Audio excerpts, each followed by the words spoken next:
When it came to the company's 25th anniversary celebration, I decided to dress up and attend the event with my husband.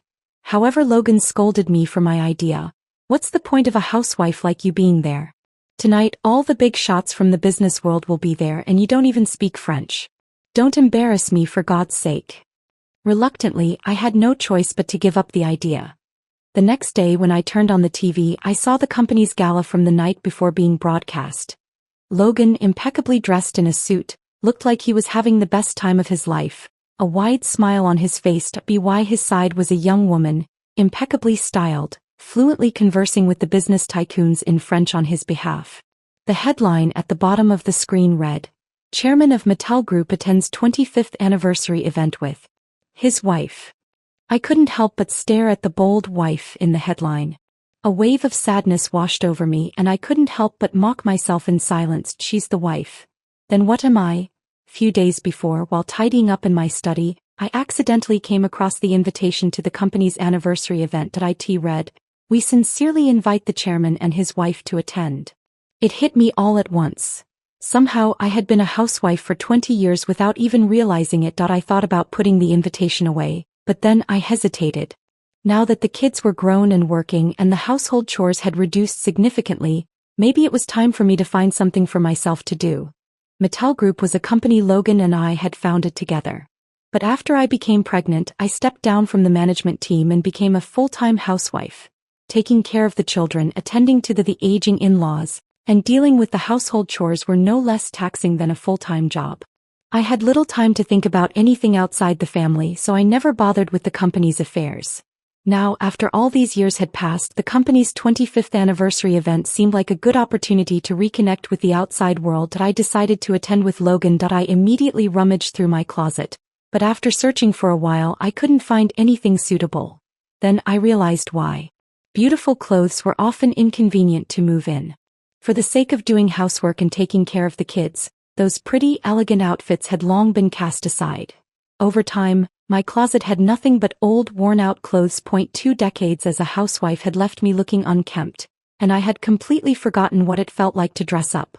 Fortunately, there was still time. I hurried to the mall, picked out a few new outfits, put on my favorite pearl necklace, and made sure to do my makeup. As the saying goes, clothes make the person. Even at 50, after a little effort, I still felt like I was doing pretty all right. When I returned home after getting dressed up, I happened to run into Logan, who was preparing to leave. He saw me and seemed startled, as though he had seen a monster. He took a step back and scolded me. "What's this? A woman your age should stop dressing so gaudily. It's really wired and comfortable for me to see you like this." His words pierced my heart like needles, and my chest felt like it had a heavy stone sitting on it. I mumbled, "It's not bad, is it? You used to praise me when I wore dresses." "Dresses are fine, but you're not looking at your age. No curves, no shape. No matter how pretty the clothes are, they won't help." Logan took a long, scrutinizing look at me and then said in shock, "You even put on heavy lipstick. You already have so many wrinkles, and now with makeup on, you look like a ghost. It's terrifying. Wipe it off." I hesitated, not moving. "But I want to attend tonight's anniversary event. This outfit is perfect for it." Logan didn't hesitate for a second. "What do you want to go for? Tonight it's all the big names in the business world. You're just a housewife and you can't even speak French. You'll embarrass me." I wanted to argue, but when I opened my mouth I found I couldn't say a single strong word. For 20 years, besides housework and caring for the kids, I had seemed to have learned nothing else. And because of my family's financial situation, I couldn't afford the tuition for further education back then, so my qualifications were indeed low. In Logan's social circle, I was practically invisible, a nobody. When Logan had persuaded me to become a full-time homemaker, he promised me that I wouldn't lack anything. But now here I was, unable to even attend the anniversary event with him. What had 20 years as a housewife really given me? I stood there, utterly confused, unable to find the answer. I could only watch as Logan left for the event alone, leaving me standing in a room filled with silence. The incident from the night before was like a stone thrown into a lake, creating a brief ripple before everything returned to stillness. I continued with my isolated life as a housewife. The next day, after finishing all the housework, I turned on the financial channel as usual. By chance, I saw the news about the company's gala from the night before. Logan, dressed sharply in his suit, looked like he was on cloud nine with a young, beautifully dressed woman by his side. The young woman was speaking fluent French, acting as his translator with the business elite. The two of them were so in sync, like an old married couple. The headline below the footage boldly read, Mattel Group President attends 25th anniversary event with his wife. I stared at the bold wife. A wave of sorrow washed over me and I couldn't help but mock myself. She's the wife. What does that make me? I stared at Logan on the screen. The Logan in the news seemed like a stranger to me. The way he smiled at the woman beside him was so gentle, a smile I hadn't seen on his face in so long that it felt like a heavy blow to my chest. A dull ache spreading through me. A flood of doubts, disappointment and anger rushed in. Yesterday, he had warned me not to attend the company event. Yet now he was allowing another woman to stand by his side. This woman was young, confident and spoke fluent French, clearly far more impressive than I, the tired, worn-out housewife. Just then Logan pushed the door open and walked in. He didn't seem to notice the change in my expression. Calmly, he took off his coat and hung it on the rack, then sat on the couch as if nothing was different. The anger inside me rose. Unable to be contained, I pointed at the news on the screen and snapped, "Aren't you going to explain?" Logan blinked, glancing at the news before he smirked and said, "The media's just making things up. She's my secretary. We had a few foreign clients at the event and she's well educated, having studied abroad. It makes perfect sense for her to help me host the clients." I didn't buy his story. Does hosting clients require you to hold her arms so intimately? Logan waved me off. "Oh, please wake up. It's the 21st century. It's completely normal for men and women to attend events and walk arm in arm. Besides, Miss Eleanor is a businesswoman. Holding hands is just part of the job. She's very professional. Don't act like an ignorant shrew and slander her." His tone was so casual, as though it was all perfectly reasonable, and he made it clear he thought I, as a housewife, had no right to compare to Eleanor. Did he even realize what he was saying? I was his wife, not some subordinate he could insult at will. The worst part was that I was starting to believe his excuse. I knew that fake news was rampant these days. Mattel was a leading company, so it wouldn't surprise me if journalists made up stories for clicks. Besides, all they did was hold hands. If I threw a fit over this, I'd be the one looking petty. I had no choice but to swallow my dissatisfaction in silence. Yet deep down, the unease never left me. Something told me this wasn't as simple as it seemed. It hadn't been long before my unease and suspect on to be confirmed. A few days later, after taking out the trash, I was heading back home when I saw Logan's car parked outside. Under the dim streetlight, I could clearly see him leaning against the car, a young woman nestled in his arms. They were kissing passionately, lost in each other. The intimacy between them, their breaths mingling in the cold night air, was striking and sharp, as if everything around me had come to a sudden jarring halt. The woman kissing my husband. I knew her. It was Eleanor, the same woman who had taken my place at the company anniversary event just a few days ago. A sharp pain stabbed at my chest, as if something inside me had crumbled. The air around me felt heavy and cold, almost suffocating. Eleanor was the first to notice me. She seemed startled and immediately pulled away from Logan's embrace. Trembling, she hid behind him as if I were some kind of monster, clutching Logan's sleeve and whispering, "Mr. Walker."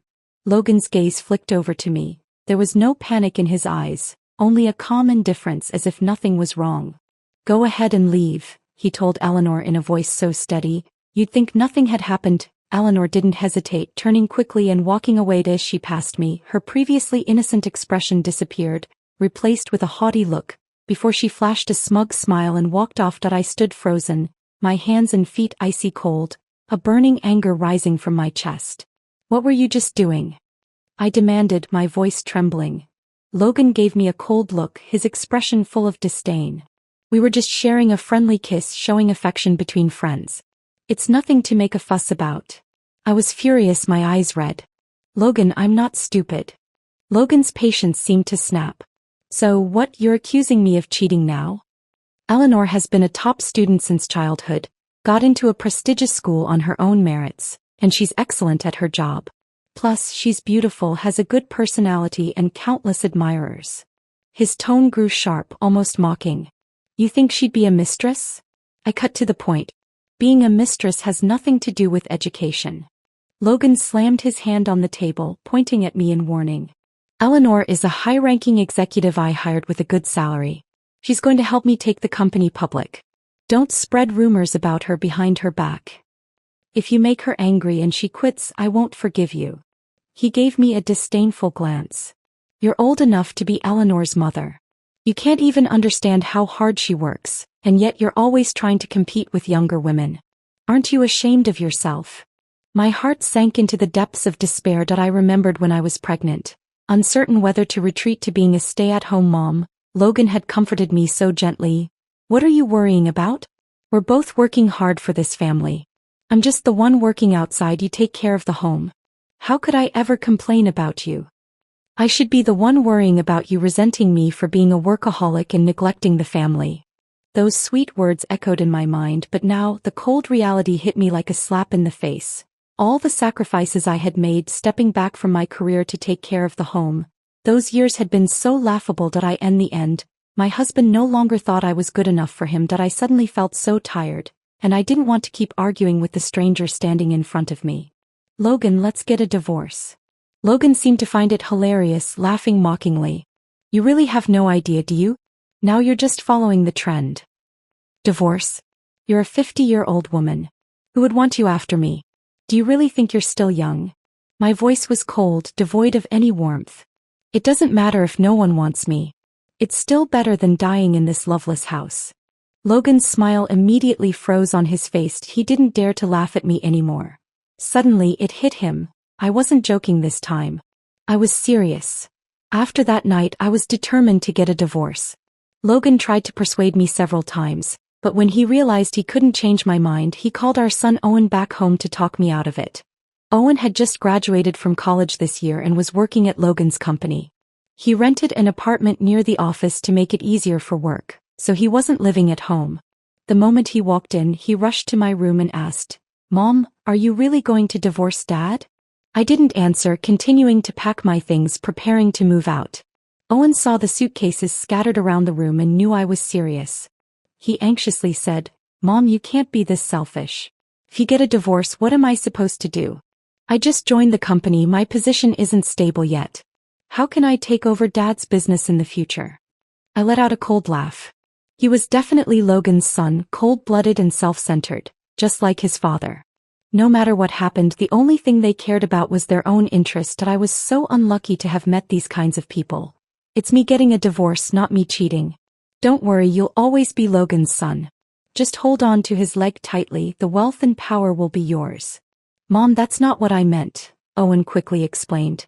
Seeing that I wasn't responding, he grew more frustrated, scratching his head, then blurted out, "You're going through with this divorce now. Aren't you just giving Eleanor what she wants?"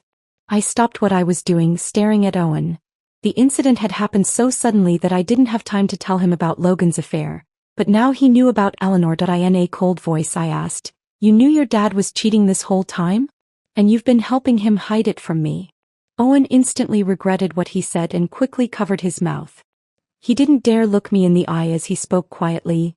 "What good would it do to tell you? Are you really going to divorce him now? A woman of 50, what can you even do after a divorce?" I threw the clothes I was holding on the floor in frustration and shouted, "If it weren't you forcing me to be a stay-at-home mom when I was pregnant, I would have been an executive at the company by now. What does 50 have to do with it? I may be getting older, but I'm not dead. 50 is the age to still make my mark. I have hands and feet. As long as I have confidence, starting a business again isn't impossible." Owen angrily slammed his fist on his leg and said, "If you divorce, you'll have nothing. How will you even start a company? I may not know much, but I know that the law says assets are divided equally in a divorce. I've been married to your dad for 30 years, how could I have nothing to start with?" Owen, with a pained look, said, "The premise of dividing assets is that your dad has money. If his bank account is empty, you won't get a penny. Ever since he got together with Eleanor, he's been secretly transferring assets." He continued to explain, "Eleanor's a Harvard graduate. She's extremely skilled. Your dad's shares in the company have already been transferred to an offshore company with her help. His savings and properties have either been moved overseas or are registered under your grandparents' names. Even his salary is now just $1 a month. If you divorce him now, you won't get a thing. Worse, you might even inherit his debts. I felt as if my world was crashing down, hit by a series of terms and information that I couldn't even begin to process. But I didn't sign any loan papers.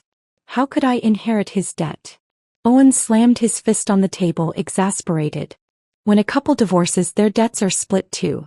Your dad's been borrowing money to expand the business for years. Those debts will follow you after the divorce. I froze. My hands unconsciously clenched the fabric of my clothes, my fingertips going white. My throat felt like something was blocking it, and I couldn't make a sound. I had thought that after 30 years of marriage, even if we couldn't grow old together, we would at least part on good terms. But now I would get nothing from the divorce and would even have to bear his debts. Such a ruthless calculation. Logan, you're so heartless. I quickly grabbed Owen's arm and asked, if that shameless pair is going this far to guard against me, they won't let you off either. Owen, what's going on at the company? Owen's face visibly fell. I've been stuck in a dead-end position for a year now. My heart went cold. Logan, that bastard. For that woman outside, he didn't even care about his own son anymore. Mom, don't worry about me. What matters now is you. Please don't get mad and bring up the divorce again. If you do, you'll have nothing. I let go of Owen and looked at him calmly, my voice cold. Retreating won't bring me respect. Owen, if your dad can be this ruthless, there's no way I can stay in this house any longer. Owen became anxious. Are you really planning to divorce with all his debts? I said firmly, I'm getting a divorce. And I'll take what's mine. Owen was speechless, shaking his head. You're so stubborn. You've been out of society for 20 years and you have no education. How can you fight against those two? I smiled faintly. Don't forget, Mattel Group was not founded by your dad alone. I was there to build it too. Back then, the US economy was entering a new golden era, and everyone was thinking about how to start a business and get rich. I wasn't any different. But I understood that working for someone else my whole life would only allow me to scrape by. The only way to truly control my own destiny was to become my own boss. So, with my family's support, I opened a small shop in my hometown selling handmade wine that I made myself. My grandmother had once been a well-known winemaker in the area, highly skilled. It was said that she had once provided wine for aristocratic banquets. Unfortunately, due to the changing times, the success she once had didn't carry over to the next generation. By the time it was my mother's turn, the wealth and reputation the family had built were long gone, squandered by my gambling and alcoholic grandfather. The only thing that remained was my grandmother's secret recipe for wine, passed down through the generations. I always remembered my grandmother's teachings. The grapes used as raw materials had to be the best quality, down to the specific origin and ripeness of the grapes. Every step of the process had to be done by hand with no shortcuts. With this dedication and the truly great taste, my little shop quickly became a success. At that time, Logan was responsible for delivering fresh grapes and other fruits to my shop. He was tall, handsome, and charming, always able to make people laugh with his humor. We developed feelings for each other over time, and soon we were together and got married. After the marriage, Logan joined my business and we ran the wine shop together. Yes, the business grew. We expanded the shop and even started a small factory, hoping to sell our products nationwide. In the early stages of the business, I handled everything personally, from the smallest to the largest tasks. But after I got pregnant and gave birth, Logan insisted that I should focus on taking care of the family, saying, "The child needs a mother." At first I hesitated. After all, I had built this company from the ground up. It was like my child. How could I let it go so easily? But Logan impatiently told me, "The company is bigger now and the decisions are more complicated. You don't have a business degree, you don't understand management. Staying here will only cause problems. You should stay home and enjoy a comfortable life." I felt a sting in my heart. So what if I didn't have a high education? In those days, the people who truly built great companies didn't rely on degrees but on real skills and hard work.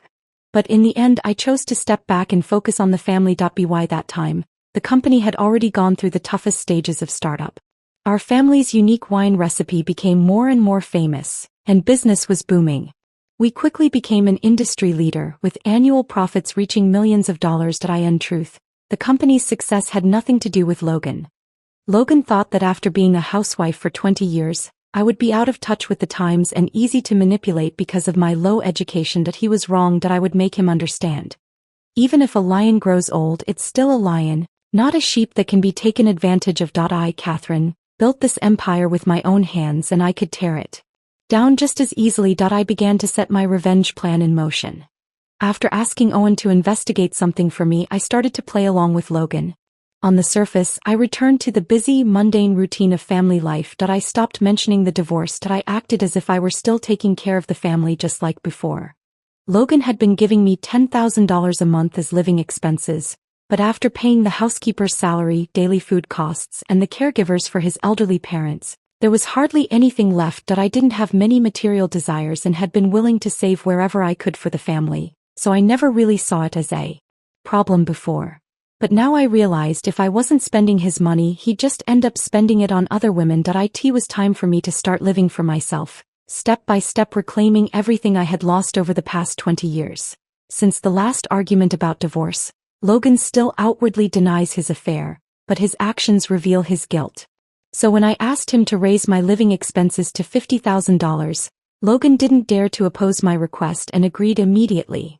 With the money in hand, the first thing I did was free myself from the heavy housework.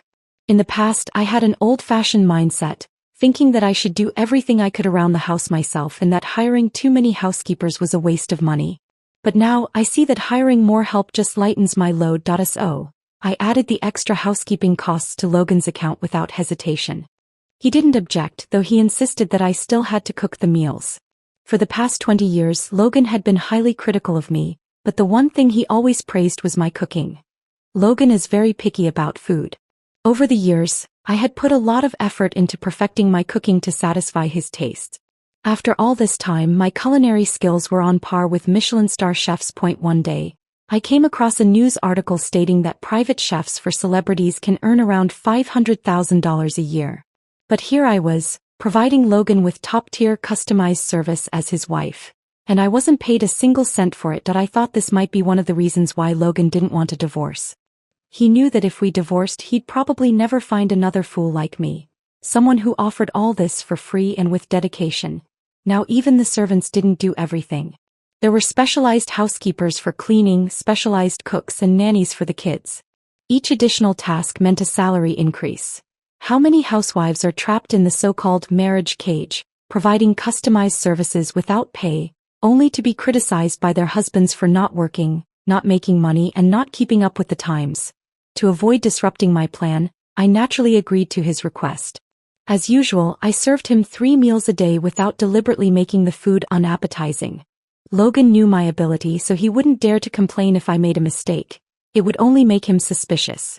However, I did mix a bit of Cookie's stool into his favorite dishes.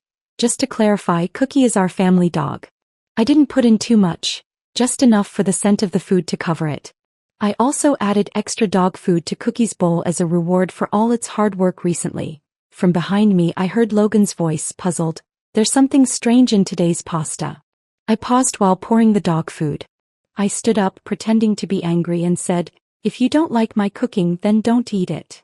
I made a move to take the plate and throw it away. Logan quickly stopped me, saying, "No, I didn't mean it that way. Don't be mad." He smiled and finished the plate of pasta. I couldn't help but sneer inwardly. Logan had been living in wealth for so long that he had forgotten the most basic principle of life. Never offend the person who cooks your food. Otherwise, you'll never know what special ingredients might be added to your meal. This little game with Cookie's stool continued for 3 months. Eventually, someone couldn't sit still any longer. One day, I received a text message from an unfamiliar number. "Hello, Mrs. Walker. I'm sorry to bother you. This is Eleanor. Are you free recently? I'd like to meet and talk." A smile tugged at the corner of my mouth. The fish had finally taken the bait. I arranged to meet Eleanor at a cafe near the office. I arrived on time, but she didn't show up until half an hour later. As soon as she sat down, she smiled elegantly and said, "Sorry I'm late. There's so much going on at the company. I'm swamped every day. Unlike you, a housewife who just sits around drinking tea and has all the free time in the world." I was struck by the assumption. Not only Logan but even outsiders thought that being a housewife meant idleness, that it was somehow inferior to having a real job. In the past I might have cared about such remarks, but now I couldn't care less. Being a housewife is a profession too, just like white-collar workers, blue-collar workers, or any other job that keeps society functioning. There's no hierarchy of professions. What really has a hierarchy are people who look down on others through tinted glasses. I calmly replied. Eleanor, you must have another reason for asking me out, right? Well, a wife finds her husband kissing another woman at the doorstep and doesn't cause a scene. You don't seriously think I was the one who seduced him, do you? Eleanor said with a smug grin. I followed her words without missing a beat. Go on. Eleanor chuckled with pride. That night it was actually Mr. Walker who initiated things. He was drunk and insisted I take him home. When we got to the house, he suddenly pulled me into a hug and kissed me wildly, saying how much he liked me. I wanted to push him away, but then I saw how passionate Mr. Walker was about me, she said, adjusting her hair and feigning shyness. I suddenly felt sorry for him. A CEO of a company getting so worked up over a kiss. His wife must not take care of him at all. What kind of emotional abuse has he been suffering at home? Despite her bragging tone, my expression remained calm. My fingers gently traced the surface of the table as if her words were nothing more than trivial conversation. Finally, I spoke calmly. So what you're saying is Logan likes you and I should step aside and make way for you? Eleanor puffed out her chest. Of course. I looked up at her for the first time, studying her carefully. She was dressed head to toe in designer labels, the epitome of a rich girl's style. With arms crossed and back straight, her obsidian-like eyes radiated vitality and ambition. Young, beautiful and highly educated, fresh from studying abroad. It was no surprise that Logan was interested in her. But given Logan's wealth, there were plenty of women like her. Why her? As I looked into Eleanor's eyes, I could clearly see the ambition she was trying to hide. Suddenly, everything clicked. Logan's taste hadn't changed one bit. This girl was a mirror image of who I had been when I was younger. When we first married, Logan was handsome, a graduate of Northwestern University with professor parents. I was just a high school graduate and my parents ran a small coffee shop. His background was far superior to mine. Logically, I had no business being with him. I had asked him back then what he liked about me when he confessed. He had smiled, ruffled my hair, and his eyes had sparkled like they were filled with stars. He had said he liked the boundless ambition in my eyes. And yet, this same man, after we married, urged me to abandon that ambition and focus on raising children and managing the household for the sake of our family. Wasn't that hypocrisy? He married a shining woman, then shackled her with children and housework. And when she grew older, he discarded her to find a younger version. I couldn't help but laugh softly. This time I wouldn't let anything hold me back. I would live for myself.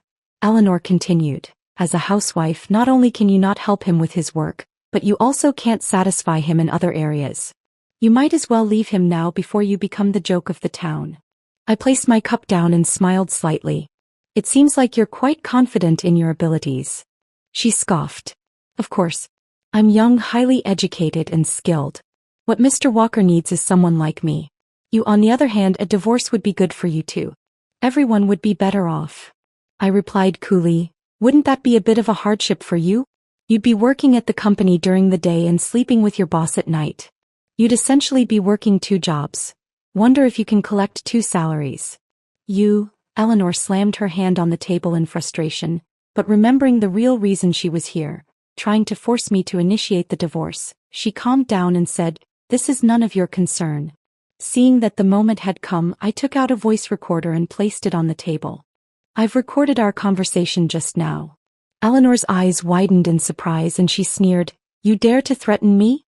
You're truly foolish. You think just because you post this recording online, you can manipulate public opinion and use social media to bully me, thereby keeping your position as the wife." I smiled, undeterred by her words. "No, you're completely wrong.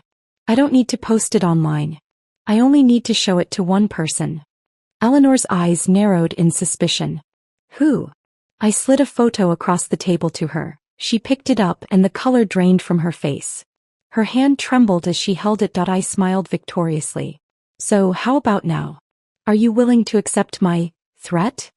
Eleanor hesitated, her eyes flickering with inner conflict. But in the end, she gritted her teeth and agreed.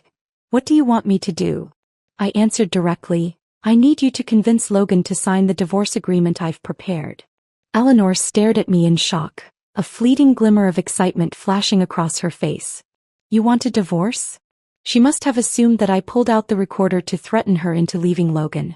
I gave a meaningful smile. You know why I wasn't angry when you started provoking me earlier? Logan's 50 now. He's no good in that area anymore. He can only fool young girls like you. A woman like me with stronger needs has long wanted to kick him out. Eleanor gritted her teeth. You really are something. I grabbed my bag, preparing to leave.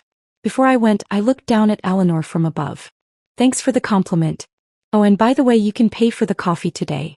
Thanks for the treat.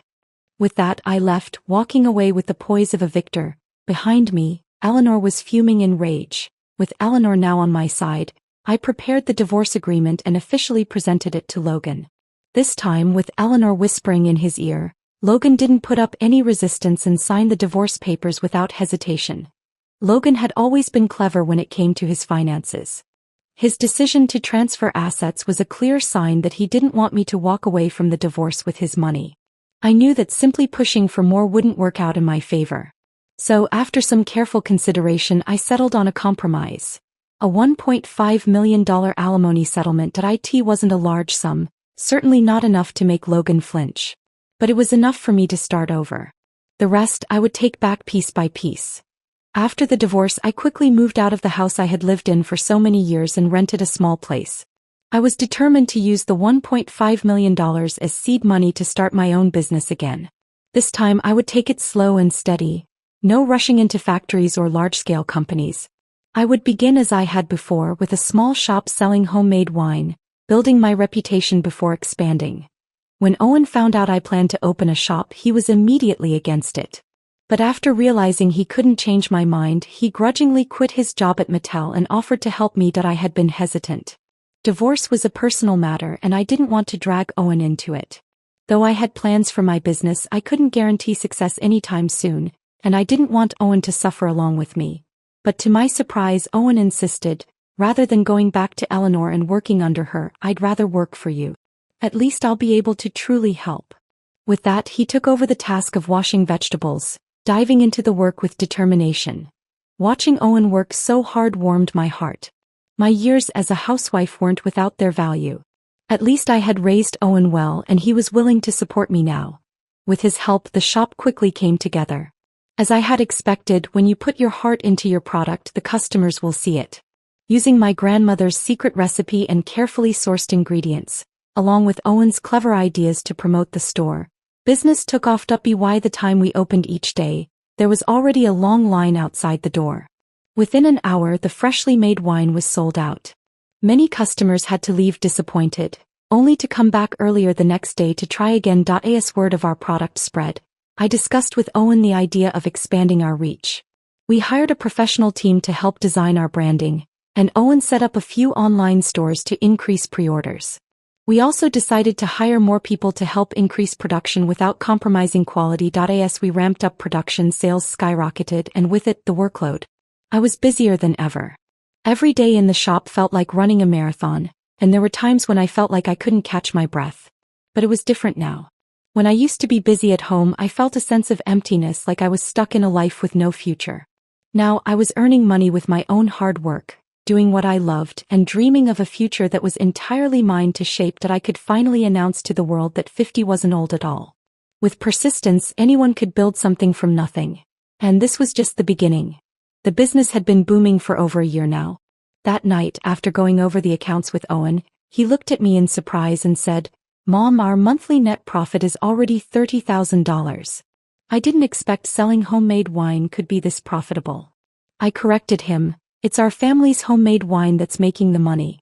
Have you seen how many other places around our vineyard have opened up selling homemade wine? Their businesses aren't doing well at all." "Mom, I've always wondered, aren't the recipes for the homemade wine the same as Dad's company? How come yours is selling so well? Did you change the recipe?" he asked. "It's not that I changed the recipe, it's your dad who changed it. Once people get rich, they tend to get carried away. The success of Mattel Group was built on our family's homemade wine recipe. But Logan believed it was his management skills that made the company strong. Later, to make the financial reports look better, he cut costs by replacing the high-quality ingredients I had painstakingly sourced with cheaper alternatives. When I found out and confronted him about it, he said, "It's not like the customers will taste the difference. Why bother using such good ingredients? But what I know for sure is that sincerity is what matters most in winemaking. Capitalism has no limits when it comes to making money. Today they'll swap in cheaper grapes to cut costs. Tomorrow they'll use grapes that are past their prime. Not only is this bad for others, but it's also bad for themselves. Then Logan grew even more ambitious. He wasn't satisfied with traditional production and sales anymore. His new dream was to take the company public and make a huge profit. The reason I had Eleanor persuade him to divorce me was that once the company went public, he wouldn't be able to hide his assets anymore, and I'd be entitled to nearly half of the company's market value. That's when Logan made the decision to divorce me. Before the divorce papers were even finalized, I heard that Mattel Group's sales had dropped year after year. His arrogance had eventually led to his downfall. But it turned out that his failure worked in my favor. If he hadn't messed up so badly, my wine business wouldn't have taken off so quickly after I left him. As I found my footing again, life got better and better. One day, Owen came running to me excited. "Mom, I heard Dad recently fired all the senior employees at the company." Frowned. "Why did he fire them? Did they do something wrong?" "They didn't do anything wrong. Dad's obsessed with taking the company public, but the sales have been dropping every year. He couldn't figure out why, so to make the financial reports look better, he had no choice but to lay people off." Owen continued, analyzing the situation. "These senior employees have been with the company from the beginning. They're high-paid, low-education people that Dad has never liked. This was the perfect chance for him to get rid of them." I couldn't help but laugh at Logan's naivety. These employees were the first ones I personally hired when Mattel was just starting out. They were capable, driven people who had stuck with Mattel through thick and thin. They had witnessed all the ups and downs, and they were the backbone of the company now. Cutting them was like cutting into the company's very heart. I turned to Owen and said, "You should have their numbers, right? Call them up and tell them to come work for us tomorrow." Owen blinked his big innocent eyes and asked, "Mom, what do you want to do?" I lifted my chin confidently. "I'm building my own trusted team. We're going big now." After more than a year of operation, the brand I created for homemade wine had gained considerable recognition. The customer flow kept increasing, and the small workshop could no longer meet the growing demand. I needed to partner with a factory, which meant starting a company, hiring more employees, and expanding operations. I had known Mattel's old employees for many years, and they were all hardworking, skilled people. Taking them directly from Logan's hands meant I didn't even need to train them. It was truly a stroke of luck. Logan thought he could manipulate me into leaving with nothing, but I was determined to make sure he never recovered from this. I would take back everything I had lost, all on my own. When Owen realized my ambitions, he leapt with excitement, shouting, "Long live Mom! Let's take down Mattel." When the old employees received my invitation, they didn't hesitate for a second and immediately joined us. Most of them were in their 40s with mortgages to pay and children to support. They had expected to work under Logan until retirement, only to suddenly face midlife layoffs. My invitation was like a lifeline. On top of that, I had always treated them fairly and had helped them both openly and discreetly over the years. In return, they were determined to work hard and help the company succeed. I named the new company Heritage. It wasn't just about making money. It was about bringing the fine wine passed down by my grandmother to every corner of this country. As the new company grew, so did my business. Meanwhile, Logan, in his rush to take Mattel public, made sweeping changes to their target customer base and downgraded the overall product quality, slowly losing the trust of their customers. The company's performance started to decline. On the other hand, under my leadership, Heritage flourished, quickly capturing the market Logan had lost. Finally, one day, Heritage surpassed Mattel in every aspect of performance. I was thrilled and distributed the majority of the profits as year-end bonuses to the employees. The old employees were overwhelmed with emotion, grabbing me by the arms and tearfully saying, "Boss, Mr. Walker's decision to divorce you was the biggest mistake of his life. Eleanor may be young, pretty, and highly educated, but what's the use? You made big money and thought to share it with us, while that woman kept trying to lower our salaries. She's really too much." "You know," they continued, "it doesn't matter how high your education is. What truly matters is having a kind heart." When I divorced Logan, my plan was always to bring down his company. Over the past year, I've naturally been keeping a close eye on his situation. Right after our divorce, Logan married Eleanor. Post-marriage, she became even more active in offering advice to help Logan take Mattel public. However, Mattel's performance had been declining for years, and Eleanor's suggestions could never address the fundamental issues. Meanwhile, my company had been eyeing their market and gradually taking over what once belonged to Mattel. With external pressure from my company and internal mismanagement, Logan's dream of going public was completely shattered. If only Logan had listened to my earlier advice and brought back the original recipe, maybe his company would have had a chance. But Logan had always belittled me, never once considering my suggestions. As Mattel's performance continued to worsen, Logan resorted to drastic measures, including mass layoffs. Eventually, even Eleanor was sent home to become a housewife. I can't imagine she was happy serving a 50-year-old man, especially after she had been secretly involved with a British boyfriend while married to Logan. The last I heard of her, she had embezzled a significant sum of money and fled abroad. With the loss of cash flow and unpaid debts, Mattel quickly filed for bankruptcy. Logan was so enraged by this that he had a heart attack and is now still unconscious in the hospital. I knew exactly where Eleanor would go, so I instructed Owen to send her wedding photos with Logan to those locations. It was the perfect blow. The effect was immediate. Within a few days, I received an overseas call. As soon as I answered, Eleanor's frantic voice came through the line. "You damn woman. You're going to hell for this." Feigning confusion, I replied, "What's wrong, Eleanor? Did your boyfriend not like your wedding photos? Stop pretending. We had an agreement. I helped you convince Logan to sign the divorce papers, and you promised you'd keep it a secret. But you told Noah everything. You broke your word and now you'll pay." I shrugged nonchalantly. "Eleanor, I didn't break the agreement. I never promised not to send Noah anything. I only agreed not to give him the recording. What I sent were just your wedding photos. You liar. I'm going to kill you." If Eleanor had been in front of me, she would have lunged at me immediately. After all, I had just destroyed her only remaining escape route. Eleanor had been secretly seeing a British boyfriend while married to Logan. From the start, she never truly cared about Logan. She only wanted to get what she could from him, then run. And now that Logan was incapacitated, she had taken the money and gone off to find true love. I paused for a moment, then added with a touch of provocation, "By the way, I've already recorded this call. If you continue to threaten my safety after we end this call, you'll probably receive a summons from the police." On the other end, she immediately hung up, clearly terrified. Owen, who had been listening in, gave me a thumbs up.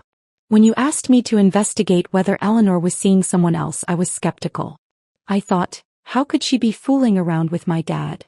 But sure enough, you were right. As expected of you, Mom. How did you know?" "I didn't know anything special. I'm just a woman, so I understand how women think," I replied. Men tend to be overconfident, always assuming a younger woman is after them for their personality, not their money. What they fail to see is that the younger women are only interested in what they can get from them financially. In reality, when a young woman faces a man in his 50s, she instinctively distances herself from him. What she's really after is the financial support he can provide, not love. Logan dug his own grave. The clock on the wall struck 8 in the morning, and Owen, having finished preparing everything, turned to me and said, "It's getting late, Mom. You should get going to your meeting." I nodded gently, gazing out the window as the morning light poured in, washing away the shadows of the past. Those old matters could fade away with the wind. There were far more important things ahead of me. Today was another beautiful day.